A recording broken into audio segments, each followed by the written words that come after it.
ఊరు పిల్లలకి ఇంగ్లీష్ ఈజీగా నేర్పాలంటే ఏ ఫర్ యాంట్ అంటే ఏంటిది యాంట్ ఇక్కడ నీ ముందర వాడుతున్నది. యాపిల్ అంటే ఆ పిల్లలకు తెలియదు కదా. బి ఫర్ బ్యాట్ వాళ్ళకి తెలియదు. B for buffalo or A for agriculture పొలం అక్కడే ఉంది. ఇట్లా 56 అక్షరాల కంటెంట్స్ తయారు చేయాలి. గ్రాడ్యుయేషన్ లో సెకండ్ ఇయర్ తర్వాత తెలుగు ఇంగ్లీష్ సబ్జెక్ట్ ఆగిపోతాయి. కాళిదాసు రఘువంశం లేదా మేఘ సందేశం మేము చదువుకున్న రోజులు కూడా అదే ఉండేది కదా.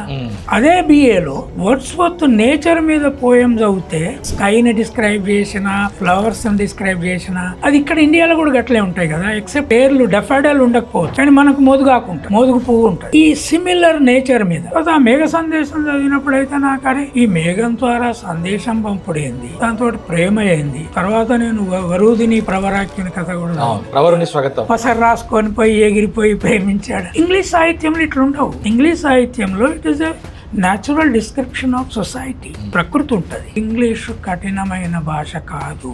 ఒకటేంది అంటే ఆగలు ఎట్లా దుంతావో ఒక పాఠం లేదు, ఉండి ఎట్లా చేస్తారో ఒక పాఠం లేదు, కానీ ఋషి కూర్చొని చెట్టు కింద తపస్సు ఎట్లా చేస్తాడో పాఠం.